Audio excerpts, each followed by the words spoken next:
Hello and welcome to another episode of 7th Tier Podcast, a weekly Storybook Brawl podcast focused on strategy and high-level play. My name is Jethro, and I am joined this week and every week by your friend and mine, the 20th best Storybook Brawl player in the world. It's Sythesys. Syth, congratulations! Yeah, 20th obviously not the finish I was necessarily hoping for out of a tournament of 24, but super happy to have competed and still feeling good and still excited to play and talk about this sweet game. Agreed. We've got a packed show for you today. Obviously, we've got the rundown of your big tournament of the weekend, the Fall Championships. And then we're looking at some of the hero changes that we've had. And we've got a special surprise coming up at the end of the episode. Absolutely. But we're kicking things off, like we do every week, with our stats. I'll go first, because yours have the whole tournament in them. I've played, this is last 7 days, 65 games total, 43 top fours for an average finish of 3.56, which I think is slightly down on my week last week, but I've been messing around a bit, so I don't mind. Sure. I've got 68 games this week, so I've actually beaten Jethro for once. Beat me? First time? This is the week I've played the most games of Storybook ever, so with an average placement of 3.01 with 24 crowns and 49 top fours. If you ignore the tournament stats, they're way better, but yeah, that's what I've got. 24 crowns is huge. I caught your stream earlier this week. When I first tuned into your stream, I saw your crowns total, and I was like, I reckon that crowns total is achievable. I reckon I could race Matt to 200 crowns. Then I checked back a day later, and I'd increased by 1, and you had increased by like 4, and I was like, yep, Matt's going to be ahead of me on crowns for forever. Yeah, after playing in the tournament and doing quite badly, I then got 5 firsts in a row at like 4,500 mythic. Yeah, a pretty good week. A pretty good week overall. Yeah. Let's kick things off with your tournament report. So tell us about... Obviously, we've got all of your comps from your Twitter feed. Yes, absolutely. I'll quickly talk about the highlights and stuff, and where I think the tournament really differed from ladder in general. First round, I was playing Horde Dragon. I got a very early Monkey's Paw off some tripled mice and was extremely strong through the mid game. Made it to tier 6 with Monkey's Paw, Mimic, and Staff of the Old Toad, with 2 upgraded copycats, just looking for a good boy. I think I was had at least 3 turns with all of that, looking for any good boy, and never found one. So unfortunately, my copycats were just triggering friendly spirits, and that falls off really quickly, especially when you're only playing 6 minions. Ended up 3rd, which was a disappointing given my early strength. I don't think there was anything I could have done composition-wise. Like, I had 1 upgraded copycat and kept collecting more of them, and maybe I wasn't meant to do that. Maybe I was meant to say just 1 golden copycat and ignore more copycats, just look for more good boys. Like, I got to the point where a single good boy, even as like a 2-2, would have been plenty, but I couldn't find a single one, so I ended up 3rd. It's awkward. You're looking at that point for the strongest composition in the game, right? Yeah, for sure. You're halfway there already with the golden copycats. Yeah. After that, I had a really awful hero selection. I was offered Jack's Giant, Pan's Shadow, Sir Galahad, and Mordred. 4 heroes I really dislike. I took Galahad as the one that I thought might still be good. I do not think that anymore. I think the big decision point in this game... I came 8th. It went very poorly. I think the big decision point was on 3.2. I was offered a shop with 3 Romeos in it. Bought 2 unlocked. It went quite poorly. I was never offered a Juliet. And the treasure I got, Sting, should have enabled my Brave Princess to slay, but she never did. And so I just ended up limping, not really doing anything, trying to get any pairs or triples, and failing, and coming 8th.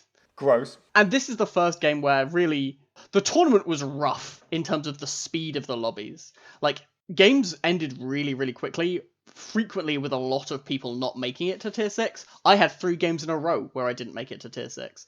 And that happens so infrequently on the ladder, because... I was going to say, how often does that happen on the ladder? Because that happens to me, like, 1 in 20 games or something? Yeah, I would say about that. Like, it's very uncommon. Yeah, I think it's... Everyone is playing their hardest, everyone is pushing for strength in the correct way. Either going for scaling when they're strong, or going for strength when they're weak, as opposed to... I think a lot of ladder players are perhaps still trying to go for scaling when they're weak already, or going for more strength when they're already strong, so they fall off a little bit. The tournament players are the best at knowing when to push, when to hold, and so on. And you also are much less likely to have someone who is playing a bad hero to check it out, disconnects, so on. You just don't have those turns off where you're like, I'm kind of weak here. Oh, but I'm facing this person who wasn't really playing, so I get to get away with it. There's none of that. Even at the top end of ladders, there are those sort of dummy rounds. Yeah, for sure. That breathing space to get your scaling, to get your feet under you. I was going to mention regarding the Brave Princess whether or not this speed makes it harder to achieve quests. Because you're right, this Brave Princess sting feels like you should have got there if you got the sting on 4.0. I don't think it made it harder to get quests. Like, I guess a 5-3 unbuffed Brave Princess is a little less likely to slay. I just got some unlucky hits, right? Slay is always like that, where sometimes they attack I think twice I got the 1 in 8'd or whatever, where they attacked first and killed my Brave Princess, and then once I attacked into a minion that had 20 toughness because they were obscenely strong as dwarves or something. So yeah, it happens, but my takeaway wouldn't have been Brave Princess is worse at slaying. Okay. Because that would have been another knock to Galahad, right? Sure. You get a huge strength buff. Yeah, if the quests are bad. From quest minions, they're a huge For sure. Part of that process. Which of those 4 would you take now, given that Galahad really is Galabad? Final question about this 8th place. I still think it might be Galahad. Like, the rest are just terrible as well. Like, I saw someone on stream talking about maybe Jack's Giant isn't awful, but I definitely think he is. Yeah, I think I would run Galahad back, but hate it still. Then we go into a game as Apocalypse. Apocalypse, one of the, obviously new to this patch, statistically, based on my personal ladder statistics, the best hero of all time or something. But both my experience and the general tournament experience is that Apocalypse wasn't good. Apocalypse was the second most picked hero in the tournament and had one of the worst finishes. The average placement of 5.8. That is abysmal. And that matched my experience. When people don't give you that little bit of breathing room, 10 HP isn't enough. You're taking 10 HP a round. It hurts. And 1 round of extra life is not enough to get you to tier 6. Apocalypse is the best at capitalizing on that little bit of breathing room. For sure. The strength bonus you get from Apocalypse is so much larger than the one you get from Grandmother. Yeah.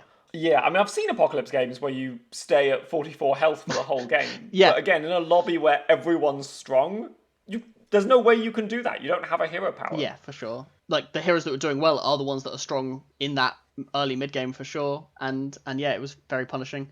Like, I thought I was quite strong as well. Like, I'm playing a board of a bunch of good units with an upgraded Godmother, an already flipped Lancelot, and Ambrosia. Like, my board's strong.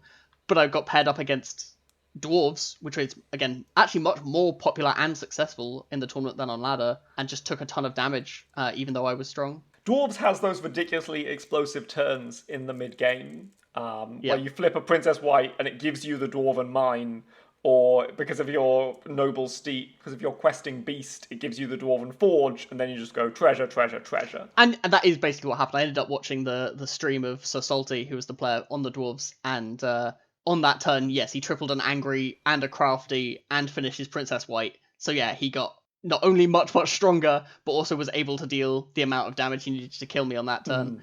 So yeah, kind of racked there. But again, that was a much more common occurrence in the tournament. People having these power spikes, actively looking for triples to deal more damage when they're ahead, that sort of thing. Apocalypse, definitely worth mentioning. If you just look at the tournament statistics, you would think Apocalypse is absolute garbage. I do still think he's one of the strongest ladder heroes. Given most of our listeners are probably interested in playing the ladder, given the next tournament's a month away, still pick Apocalypse really highly. Going into the next tournament, maybe consider leaning away from him. Yeah, we might do a tournament prep episode, depending on how the timing works out. Yeah. Ahead of the December tournament, to really drill into these differences and to how we're playing differently. Yeah, for sure. Or planning to going into that. Moving on to round 4. Yep. Here I was offered another set of heroes I don't really like. I can't remember exactly what they were, but I ended up picking Beauty, who I have as like below average, middling sort of thing. Had the early game power spike you're hoping for with Beauty, where I had Peep plus Evil Queen, but just couldn't stabilize with it well enough. Like I didn't have the treasures, the Ancient Sarcophagus or the Dark Contract that really push it over the edge, and then otherwise Beauty doesn't really have a hero power until kind of late in the game, where you can do Good Boy Pumpkin stuff. And yeah, got kind of obliterated.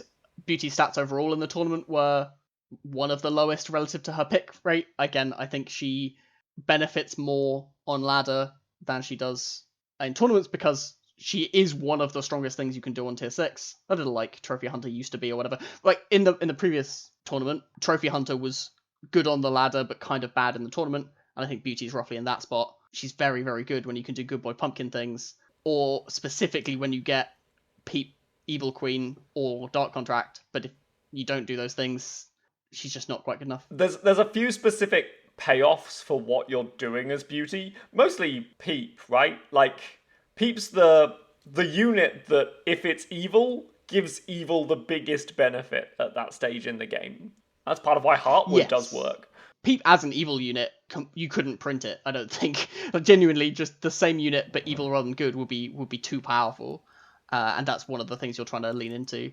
But there really is very little other payoff as you're leveling up. You know, you can do Godmother things, but Godmother's not that strong these days, and the good and evil supports are okay. But again, she's good. She's very good late without hero power. I just kind of died.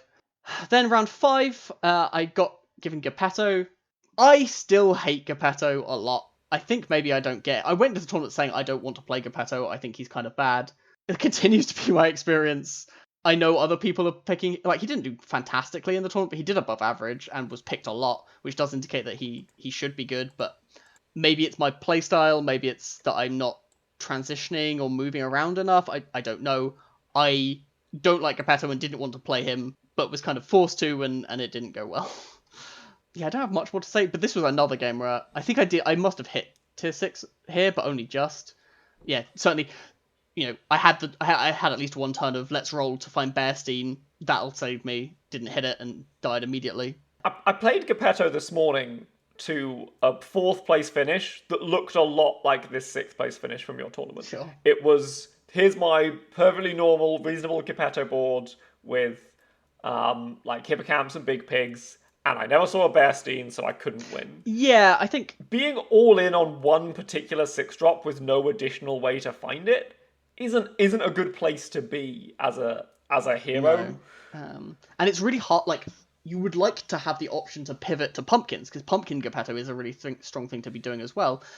But it's really hard to get there, because you can't make good use of your hero power while buying evil units, really. It's super tricky. There's 2 contingency plans I wanted to talk about with Geppetto. Yeah. Obviously, your main strat is going to be some peeps and some buzzards, or some peeps and some hippocamps, with some sporcos behind it, or whatever. But Romeo Juliet also uses your hero power. Yeah. And so does Siren. And if you've got some sporcos anyway, and then you see a pair of sirens in the shop or whatever, throw those down and hope that you get those 2-for-1s where you summon their unit and give it +5/+5. That will pivot into pumpkins really nicely.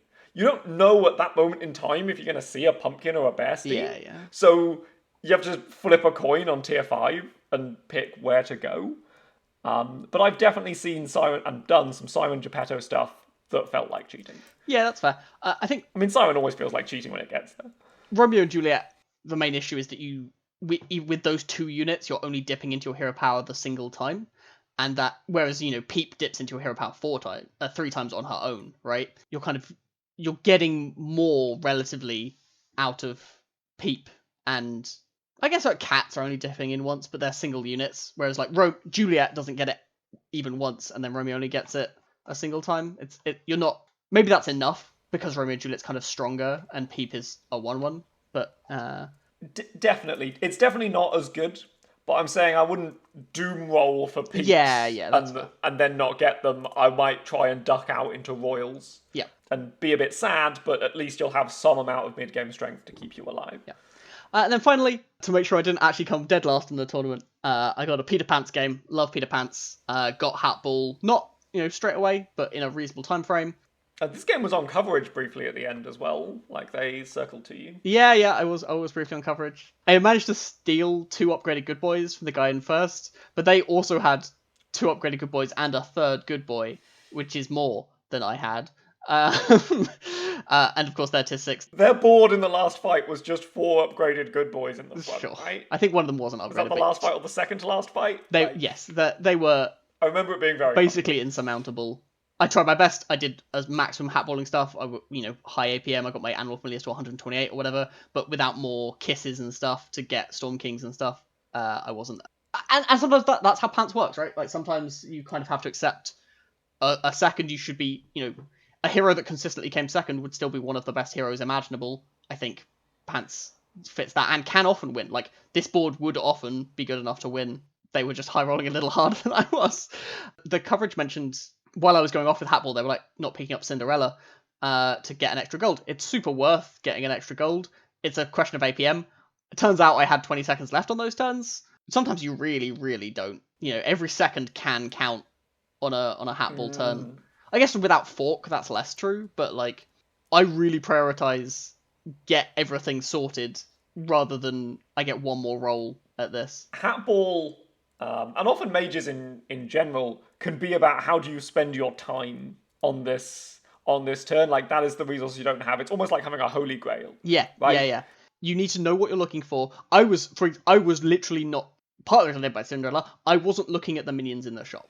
I had decided that it was too late in the game to try and assemble another triple of a relevant minion, such as a Spellweaver or an Animal Familiar, and that the only thing that mattered was spells. So yeah, I could have had to look at every minion in every shop to see if there was a Cinderella to gain 1 gold of equity. I didn't look at any minions in any shop. All I looked at was the spell, because the only unit I guess I would have wanted is the Cinderella, and it's such small. Like, it's a single gold. It's just not worth my time, and if I ever get to the point in my turn where I have not cast the maximum number of spells, I'm really hamstringing myself. So it's about focus, it's about knowing what you want when you're rolling, focusing on what's important, and getting there. Definitely. I think Pants always coming second. Like Miri always came second and was my top hero of the last patch. Sure. This is a good Pants finish in my mind. I think last week on the podcast I may have badmouthed Pants a bit. I think I was just going through a bit of an unlucky streak with Pants. Sure. Since then I've played them again and I have actually got to assemble some stuff. I do think they're worse with the slowed down meta on the ladder, because the other people don't die as much, and so you can assemble things in the same way that Pants used to come third or fourth, now come fifth or sixth. Sure. But I think that same thing buffs them up in the tournament setting, right? Where you assemble the stuff, and then the lobby's being cleared out by people who are strong. I can see that. I think actually the Mix Whistle change was also pretty good for Pants. Its text is basically the same, but if you don't have the hat, you can still ball with it. It's the same. No, if you have the hat but not the ball, you can still cast the Mixer Whistles, which didn't used to be true.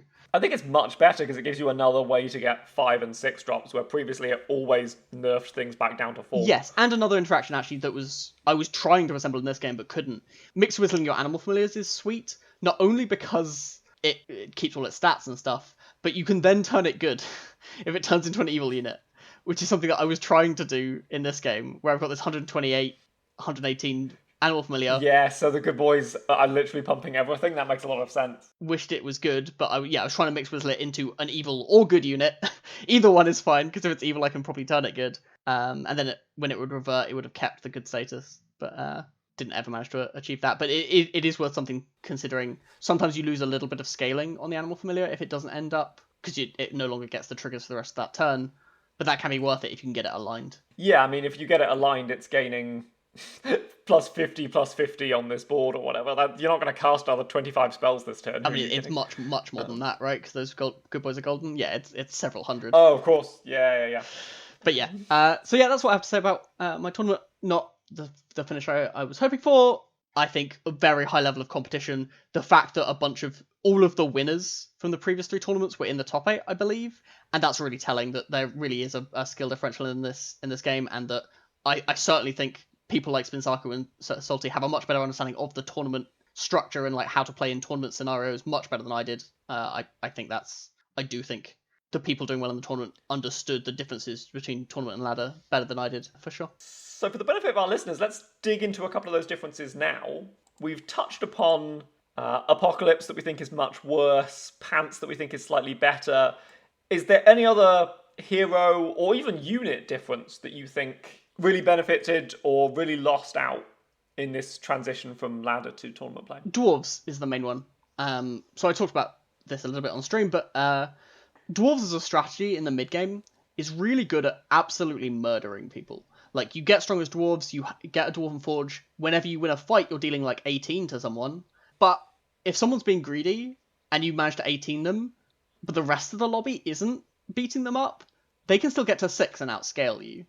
But in a tournament scenario where everyone is trying to be strong, everyone's trying to beat up the person being greedy, suddenly dealing to 18 to someone is just lethal. And so, and a lot of the games end much faster. Look at the very final game of the tournament. I haven't managed to catch all the coverage, but the very final game, the finals was like the second turn on tier 6 or something. Like, the Dwarves player got away, like, Spinzaku was playing Dwarves in the finals. No, that isn't normally a first place comp, unless you find the Lordies, which they did, but it didn't matter. No one can get to the point where they can outscale you, and you were much stronger in the mid game and just murdering people. And because everyone else was also murdering people, you can the games are shorter. Dwarves doesn't fall off. Yeah, I think their games went like 3 knockouts in a row. Yeah. Just, you're dead, you're dead, you're dead, and now it's the finals. Yeah, and that happens much more when there's not one or two incredibly weak players in the lobby not killing anyone. You want damage spread more evenly, which happens more in a tournament. It's a flatter field as well. Everyone is powerful, so everyone's at those low life totals at the same time. Yeah, whereas sometimes on ladder, certainly you can get those. You get to the top 4, and everyone's above the top 4 are all above 20, and we're hitting tier 6, and it's like, well, Dwarves is now an awful place to be. You can't one shot anyone, and people are outscaling you unless you find the Lordies. You're just dead. Whereas I think that's not always true in this setting. We might do an episode deep diving on dwarves a little bit, because I still quite like them for that reason. Yeah. Because I like killing people and I like dealing a lot of damage. Other things that I think are better are combat spells. Certainly I saw Salty valuing Fog in particular, especially highly even against a relatively blind opponent, because winning every fight is so important when things are really tight. Like, you still need to know, when do I need to buy these tempo combat spells? But, he hits tier 6, and rather than spending extra gold, so the turn you hit tier 6, you're often aggressively rolling to find your pieces, and like even early on those turns, just snap up a Fog. It's probably great, and they're probably also paying more attention to what the opponents were on if they've seen them. Certainly I was screenshotting all my opponents' boards, but aggressively buying these incredibly strong combat winning spells and willing not pick them off necessarily, because 5 is a ton of gold, but things like mid game Luna's Grace sometimes, or late game Fogs, Earthquakes when they're appropriate, that kind of thing. I think that makes a lot of sense. When we went through the changes last week, I'm fairly high on Fog against a blind opponent, and it's 2 mana, so it's only 2 rolls that you're missing out on in the level 6 shot. And if that gains you 5 health, which it could easily, for sure, that's worth that many more rolls. Yeah. If you think of everything purely in terms of its coinage. Yeah, I think that's the main takeaway I have for the tournament. Again, I came 20th. I'm not necessarily the expert on tournament play relative to ladder. I am, I'm top. I'm 15th in the ladder or something. I'm pretty good at ladder. But yeah, the differences of the tournament were interesting, and yeah, something to work on for me personally. That's I'm gonna try for the next tournament, play more scrims. Like my preparation was mostly jam ladder games, trying to understand everything, and I think it would have benefited more from finding 7 people who are all trying really hard to win and practicing in that setting, which I think would have been better practice. So a scrim is just a group of people on the Discord who get together and say, yeah, we want to test this game, let's brawl. Unfortunately, again, there was a group with most of the tournament competitors that were doing that at 3 a.m. my time, but what are you going to do? Yeah, we need to find the 6 best British storybook players. So Salty is a British player, he just is up at 3 a.m. Yeah. I've got a question about the tournament meta. Did you or anyone you saw play Humpty Dumpty in the tournament? Or assemble Easter egg? I did see one Easter egg at least. Okay. I was really hoping the answer would be no, and we could formally say this is a bad thing and you should never take it. No, I don't think that's true. I actually think it's risky for sure. You can definitely get blown out and just die, and there are points in the tournament where that's not worth it, and there are points where that's, for example, if you're in the top 8, if you come first, you win the whole tournament. Suddenly those Easter eggs become more appealing because it's first or nothing once you've hit that point threshold, right? Yes. 8th is the same as 2nd, so why try? At that point, maybe it's worth it, but Easter egg is definitely a high roll strategy. If you don't get the triple, even if you do, it's sometimes not great, and your fights are usually going to be closer. That's another thing. Like, Easter egg as a treasure massively rewards when you win a fight by miles and your whole board gets scaling. Fights tend to be closer. And fights being closer means your eggs are more likely to be popped in that early game Also as well. true. Like, you really want to be paired against someone who doesn't necessarily know what they're doing and has taken some crafties. Yeah. Like, there are definitely times you buy Easter egg. I do think it can be correct. You should also think about selling them pretty aggressively. Yeah, sell them, snowflake them, get them out. Yeah. Cool. Should we move on to our top 10 for this week and how that's very different probably than from before the patch? Oh, is this how it feels to have the show presented at you? I hate it. Yeah, that's a great plan. Oh, it's very relaxing though.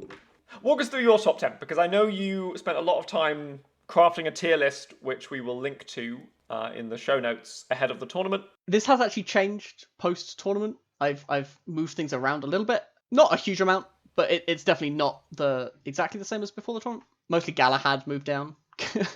So, number 1, S tier, Piper Waddle. I still think the animal heroes are extremely busted. The tournament stats don't have them as necessarily number 1 and number 2, but they are some of the most picked heroes. I think there is consensus that when you're offered Wonder Waddle or Pied Piper, you should be picking them, and they're really good. I would second that. Yeah. After that, I've got Apocalypse in number 3. Again, we talked about why that's not necessarily true in the tournament. I probably didn't adjust enough to that, but I do think for ladder, he's there.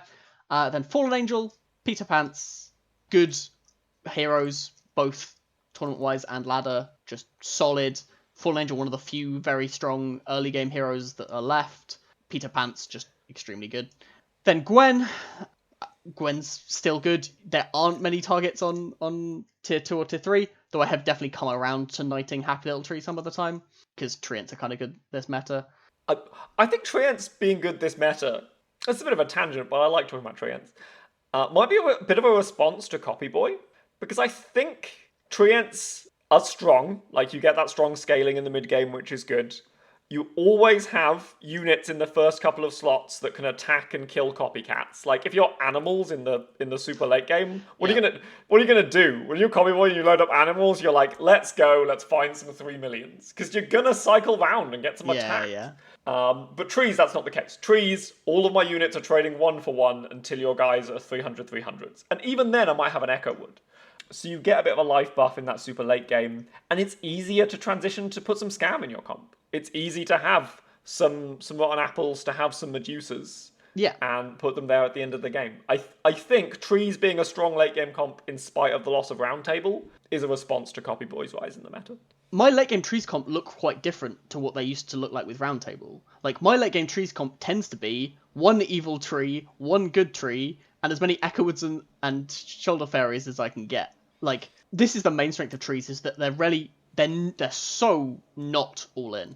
Like, a Heartwood Elder, a good tree, a bad tree, I can play those, be really strong, and be very open to whatever I want. I can transition into pumpkins off my evil tree, I can transition into good boy copycat stuff with the remaining slots.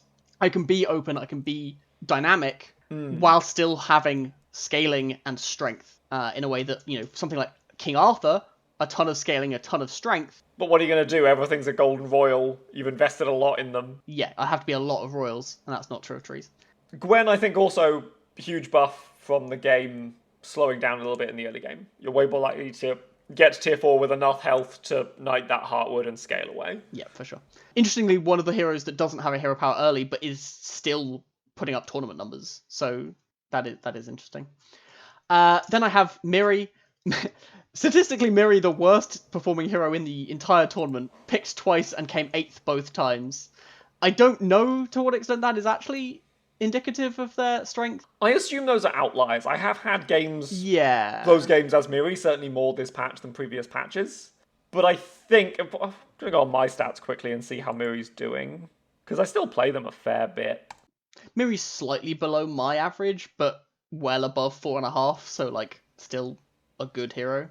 I'll play them some more in the next week to be certain. My opinion right now is Miri is trash. Okay. I know you said that before, but I certainly, having seen the tournament data, I am now questioning whether I've been overly influenced by some more vocal people telling me Miri is good, and maybe I need to reevaluate how actually strong Miri is. I don't think they're trash. I think they're not going to be lower than B tier, but top 10 might be wrong. What I look for in heroes is the consistency, and I think that if Miri's a coin flip of whether or not I get there, and if I don't get there, I'm 8th. I'm not taking that risk. That just hasn't been my experience. I'm not sure I've ever come 8th as Miri. Yeah, but you come 8th so little to begin with. That's true. Yeah. So yeah, Miri in what is that? 7th. Then I've got finishing off. We've got Mask, Horde Dragon, Charon. Horde Dragon incredibly well performing in the tournament. Like their ability to both, they gain 5 life. They're the hero that them gaining 5 life is both ridiculous because they were already strong and very very impactful. You have actually insurmountable late game strength, but also you're one of the best hatball heroes because it's so easy to triple 2-drops like chickens and Cinderellas and stuff. Yeah, ton of early game strength, ton of late game strength. You are a treasure hero. You don't always find it, but the statistics say you do find it, and every treasure tier up is meaningful, especially now they've made tier 4 treasures not bad. Yeah, Horde Dragon's really good. I could definitely see them moving up even relative to my stats. That Horde Dragon is the only one in this list that stands out as being low, I think. Sure. And then, yeah, I have Charon rounding up. Personal statistics on ladder, Charon is my best hero by a lot this week. How many times played? Only 3, which is why it's not that significant. But 2 firsts and a second is pretty good. Yeah, Charon also not good at all in the tournament. And not picked that often, so maybe I'm wrong on Charon, but I've had a lot of success on. I prefer Charon to things like Merlin, which is not a popular opinion, but is my experience. So that seems so strange to me. Like, how many turns are you not casting a spell on? Some, but I guess you have more control of where the Charon buff goes. But yeah, when my Charon buff goes to the wrong place, I feel a lot worse than when my Merlin buff goes to the wrong place. And as my Merlin buff goes to a chicken because I was an idiot, then I feel quite bad. Yeah, that's my top 10. Do you want to run through yours quickly? So my top 10 starts very similar to you. I've got Piper in slot 1, followed by Apocalypse. A top 10 for the ladder, I guess, is what I would say about putting Apocalypse second. Followed by Waddle. Waddle, I think, is still slightly worse because there's too many Pipers running around stealing your animals. Recently, as Waddle, I've just collected mice and gone into dwarves a lot. Totally legitimate strategy as Wonder Waddle, for sure. Yeah, I think the buff in tier 4 treasures is the reason Waddle is still up there, not your huge early game buff anymore. It's all about buying a mouse, finding those pairs, and gaining some strength. Then I've got Fallen Angel, same slot as you, then Horde Dragon much higher, and then in my bottom 5 is where our lists really diverge. So I've got Loki in 6th, Celestial Tiger in 7th, 2 more spells heroes in Merlin and Potion Master, 8th and 9th, and then Skip in 10th. Yeah, so your 6, 7, 8, 9 are all in my B tier. Like, none of those stand out as like bad heroes. You just have them like we have the top and the bottom of B tier in my tier list switched, right? You don't like Mask, Charon, Miri as much, Gwen, but like Loki, Celestial Tiger, Merlin, Potion Master, which I think is a totally reasonable. I've actually had more success. I've moved Loki up, both because I saw him a lot in the tournament doing quite well. You know, he was picked 8 times with a above average placement. That's not a terrible hero. And yeah, Loki's fine for sure. Not the crippled and terrible that I thought he might have been. Still struggles in the late game more than ever, I think. But in a tournament setting, who cares? Yes, I think Loki might be one of the heroes that does much better in a tournament setting. Yeah. Because you can still high roll the early game. You still have that power mid that we've talked about before, getting those free gingerbread houses, those free lightning bolts. Yeah, and it matters less that you can assemble thousands because the games are over. It's fine. Yeah. I want to talk about mages for a moment. Okay. Ninth Book of Merlin is the best tier 5 treasure. And you need some work to get it to be the best tier 5 treasure, in the same way that Monkey's Paw. You need some work. Monkey's Paw's better on a generic board on turn 3 or whatever, if you're treasure mapping into it or what have you. By a lot, but yes. I can have a lot of mages by turn 3 if I try. The early treasures are not... Something to point about, Ninth Book of Merlin is much worse early, because it can only cast the spells of your tier. You can't cast the good spells till you hit tier 6. If you get Ninth Book of Merlin Peter Pants, you can only cast Earthquake and Falling Stars. It's so bad. I've never had Ninth Book of Merlin on Peter Pants, and now I don't want to. That's a really good point. Yeah, so early Ninth Book is significantly worse. But I do agree that you get impossibly large Storm Kings, and Pigamorph is unreal. Like, all of my minions have a chance to Pigamorph is ridiculous. what you need as mages is you need any means to pay off casting a lot of spells, and any means to cast multiple spells in a turn. And previously, this second category was basically just Crystal Ball and technically monster books hovering over there on the outskirts, pretending we couldn't see them. And I guess Deck of Many Things. Now that you have ninth book, you can actually go mages as Loki, and it's fine. Because you've got a lot of spare gold from not having to cast spells all game. Like, it's much easier to assemble some Neans or some Aeons or what have you, because we're richer than we were with any of the other classes. If you're Merlin and you're going spells, you're forced to cast a spell out of the shop, and some of them cost gold. And it's horrible. I hate it. If you're Loki, you don't have to do that. You can buy your Wizard's Familiar on turn 1, and it's just going to sit there and scale, and you don't have to think about it. And that's why Merlin and Potion Master both make my top 10, is because I'm super high on mages. Sure. That definitely tracks with what I've seen of your gameplay. That's the backhandest of all the comments. Yeah, no, I think that's not an unreasonable thought. I do think Ninth Book of Merlin is obscene. You get a lot of ties, which is fine, good. You're happy to tie. It means you get to keep scaling your mages, which is going well. I do think the on-ramp is tricky. Actually, one thing I want to say about Loki with mages in particular, the only hero that you can do Fool's Gold Ninth Book of Merlin and call that good, certainly amusing. But yeah, that is interesting, for sure. I do think Hat Ball is still the most often the way I go mages. I really like going Hat Ball on the hit. Part of why Horde Dragon is so high is, honestly, I think my ranking might be, ignoring the top 3, might be likelihood that I'm able to assemble mages on this hero. Wonder Waddle's a very, very good mage hero. Might be the best mage hero after Peter Pan. That's true. Yeah. Maybe it should be above Apocalypse. I want to mention ties quickly, because ties for me are the canary in the coal mine for how aggressive you ought to be playing on a ladder or in a tournament setting. If you're Pied Piper or Skip, if you've got a really powerful late game that you're just waiting for, or mages, a tie is just a relief. Yeah. You get the tie and it's a weight off your mind. If you're dwarves, a tie is a disaster. Yeah, for sure.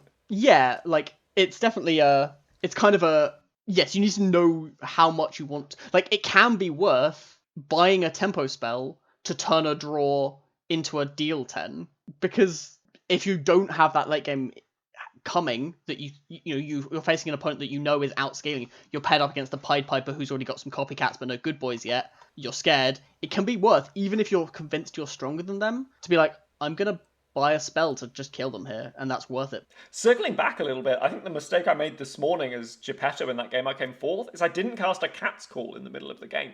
Sure. I think if I cast that Cat's Call, I come 3rd, because I knock that guy out, or that guy gets knocked out, a round earlier, and I came 4th and felt there was a chance I came 3rd, because I know that me on 9 and the guy on 1 were both going to be knocked out that round by the people who have actually had good comps. Should we talk about Skip for a bit?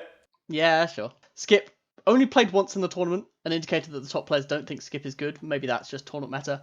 My stats, I don't have stats on Skip. I think he's terrible. And I have seen him do nothing but die in my lobbies. I would love to hear what you've been doing as Skip that you think he's good.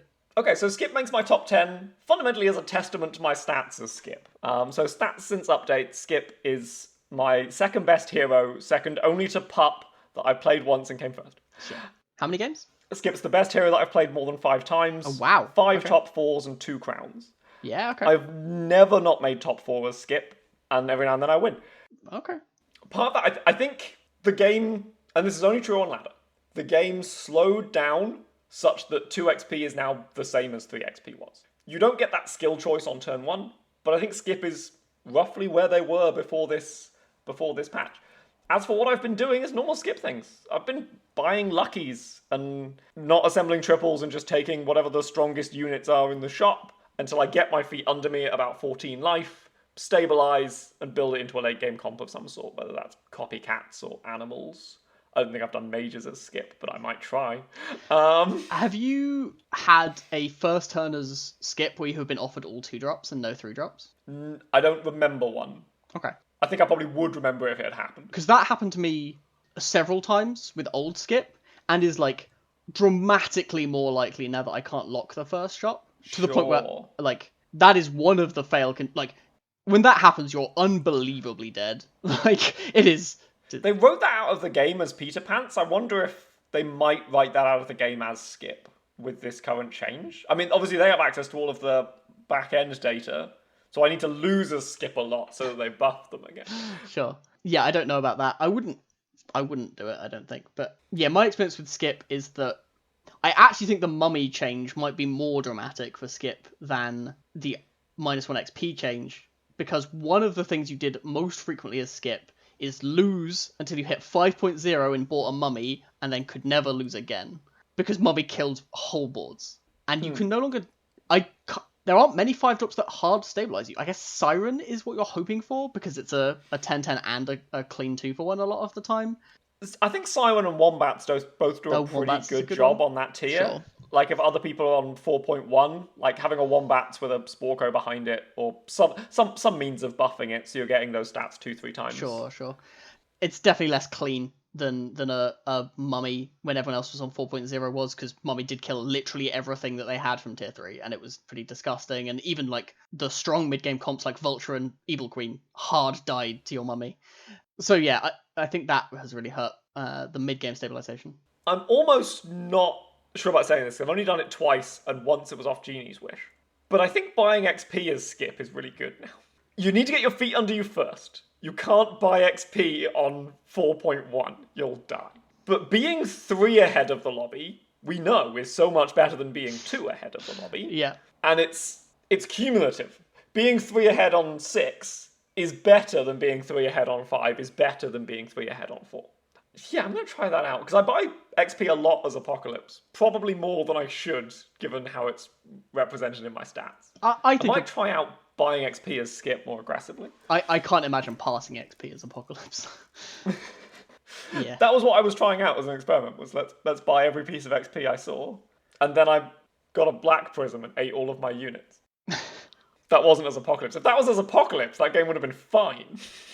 You're talking about buying XP and potentially getting it off Genie's Wish. Something that I've had this week that I'm not certain how to feel about yet is early Gingerbread House. Either as Loki or as off Genie's Wishes. I have feel so strong when I've cast a Gingerbread House. Just unbelievably strong. To the point where I don't know if I'm meant to be casting it. 3 is a lot of gold.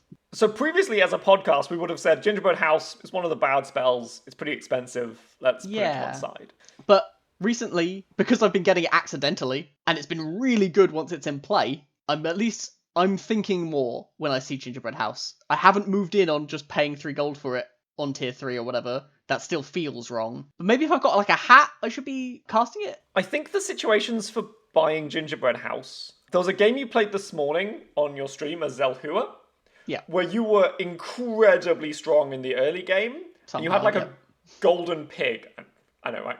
Yeah. I think pig Gingerbread House actually is probably the combo to emphasize here. Because what you want to be is you want to be someone who's strong now, and it's not clear there's a way to upgrade yourself. Like, your units are pretty good, you can roll for some triples on like 3.2, say. Yeah, I think that is it, right? When you're about to go up a tier. 12 gold on 3.2, what are you going to do with it? And a Gingerbread House is, I think, similar to XP. Because XP on 3.2 is a little awkward. You don't get the payoff for that XP until tier 5.